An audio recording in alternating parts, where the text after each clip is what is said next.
Bonjour, c'est Anne-Christine du blog Chemin de naissance. Je continue à répondre à vos questions concernant votre grossesse, votre accouchement et votre postpartum. Et j'ai une question d'Elena qui m'a demandé si j'avais des petits trucs, des astuces à vous proposer pour pouvoir lâcher prise lors de votre accouchement. Alors d'abord, on peut se demander pourquoi on peut lâcher prise, parce que finalement, on pourrait accoucher tout en gardant le contrôle. C'est ce qu'on peut faire quand on a en particulier une péridurale. Du coup, on reste dans un temps chronologique assez classique. On ne rentre pas dans un autre espace-temps, mais on n'est pas dans un accouchement physiologique. Ça veut dire que si vous voulez un accouchement physiologique, il y a un moment, en effet, où vous allez lâcher prise. Alors, il faut lâcher prise, peut-être pas, parce qu'on est toujours dans la notion de contrôle, donc ce n'était pas l'idéal. On ne peut pas vouloir lâcher prise. Mais par contre, il y a en effet des astuces, des petits trucs qui vont vous permettre pendant les 9 mois de grossesse d'apprendre justement à lâcher prise.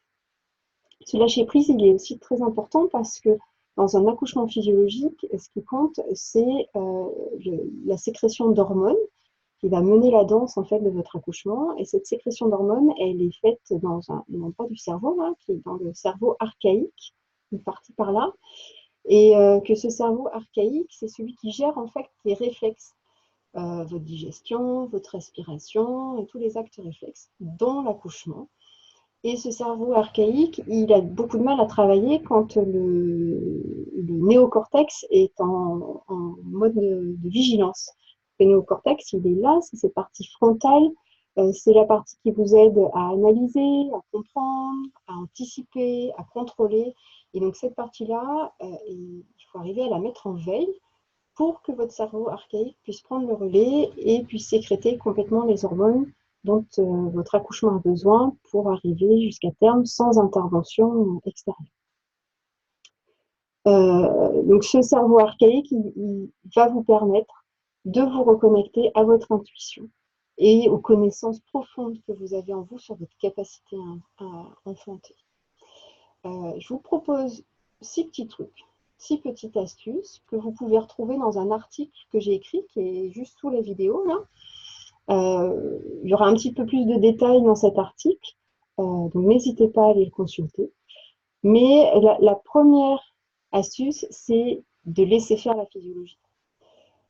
Laisser faire la physiologie, c'est laisser les hormones jouer leur rôle. Pas d'intervention là-dessus. C'est-à-dire que plus vous allez laisser faire, plus vous allez sécréter d'ocytocine. L'ocytocine va engendrer derrière des contractions, du coup, ce qui va engendrer des endorphines, qui sont des opiacés pour pouvoir endormir cette douleur, qui vont vous mettre dans un état un petit peu cotonneux, dans un état de conscience un petit peu modifié, qui vont vous permettre de lâcher prise, et donc du coup du bien-être, et donc du coup de l'ocytocine. C'est un cercle de vie, en fait, un cercle vertueux qu'il faut, dans la mesure du possible, préserver. Donc, la première chose, c'est de laisser faire la physiologie. Mais pour laisser faire la physiologie, la deuxième astuce, c'est de créer un environnement de confiance. Donc, créer un environnement de confiance, une bulle. Vous lisez souvent ça sur des livres qui parlent de physiologie, créer sa bulle. Donc, pour créer votre bulle, il faut d'abord connaître vos besoins. Quels sont vos besoins fondamentaux? On n'a pas tous les mêmes besoins. Et donc, vous, c'est important de les déterminer, de prendre du temps pour savoir ce qui est important pour vous, pour pouvoir y répondre et comme ça, être en sécurité, quel que soit l'endroit où vous êtes. C'est quand même souvent lié à des choses comme l'intimité, donc pas 46 000 personnes autour de vous, plutôt de la pénombre, pas trop de bruit, de la chaleur, voilà, des petites choses qui font que vous allez vous sentir en sécurité, comme si vous étiez chez vous, même si vous n'y êtes pas. Donc, laissez faire la physiologie, en particulier par l'environnement.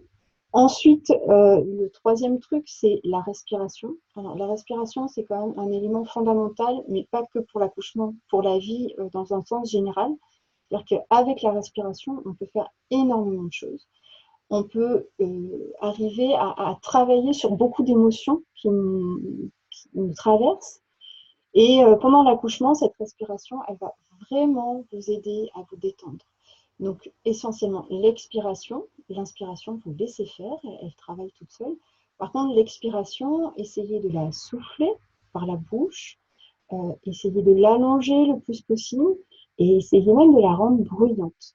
C'est-à-dire que à la fin de votre souffle, essayez d'émettre un bruit, un râle qui va permettre en fait de détendre et d'arriver sur mon astuce suivante qui est le son. Alors, le son, c'est une chose incroyable, je trouve, pour l'accouchement et pour le lâcher prise. Ina Gaskin, qui est une sage-femme américaine, très connue dans le monde de l'accouchement physiologique, explique que en fait, les muscles de la gorge sont en lien avec les muscles utérins et que la bouche d'en haut est en lien avec la bouche d'en bas. Et donc, quand vous allez émettre un son, vous allez vibrer, détendre votre mâchoire, ça va permettre de l'ouvrir, détendre votre gorge, ça va descendre le long de la colonne et ça va arriver jusqu'à votre bassin et détendre en fait votre muscle utérin et tout votre bassin. Le son est un outil puissant qu'on ose peu utiliser parce qu'on a peur de paraître bête vis-à-vis des professionnels de santé, on n'ose pas faire ça. Moi, je vous conseille de vous entraîner pendant votre grossesse, sous votre douche, dans votre lit, voilà. Et puis, le jour J, peut-être d'avoir quelqu'un à côté de vous qui fait le son et qui vous aide en fait à passer le cap. Une fois que vous l'aurez fait, avec le bien-être que ça va vous procurer, vous ne le lâcherez plus. Mais le premier pas n'est pas forcément évident à faire parce qu'on est vraiment dans le lâcher-prise par rapport à ce que nous renvoie l'autre en face. Ensuite, l'avant-dernière astuce, c'est la mobilité. Alors, la mobilité, comme élément de lâcher prise, dans le sens où il faut une mobilité assez répétitive. C'est-à-dire qu'au début du travail, vous allez peut-être vous mettre sur votre ballon et vous allez faire des ronds en fait, avec votre bassin. Ou alors vous allez faire la danse de l'infini. Avec votre bassin, vous allez dessiner le signe de l'infini. Et le mouvement répétitif, en fait, va vous permettre de vous bercer. Comme un enfant quand il a besoin d'être consolé, on le berce. Et ce bercement entraîne en fait un relâchement de tous les muscles.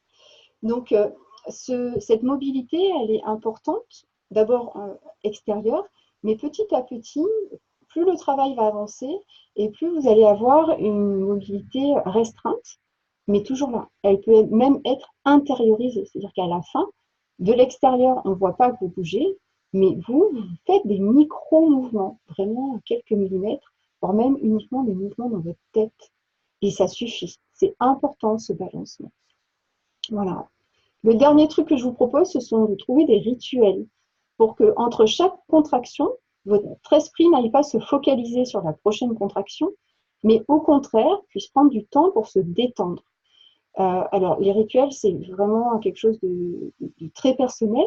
Ça peut être votre mari qui vous masse les cheveux, ça peut être une gorgée d'eau à prendre, ça peut être de regarder en fait le petit cadeau, le collier de perles que vous ont offert vos amis lors de votre Blessing Way. Voilà, un petit truc qui revient à chaque fois et qui vous permet en fait de répéter une action et de ne pas penser à ce qui va arriver dans quelques secondes, de vivre l'instant présent. Le lâcher prise, c'est vraiment vivre l'instant présent. Voilà, donc voilà 6 petits trucs, il y en a plein d'autres, hein, mais c'était ceux qui me tenaient à cœur pour répondre à Elena. Et écoutez, n'hésitez pas à vous abonner à la chaîne pour écouter les prochaines réponses. Et à très vite. Au revoir.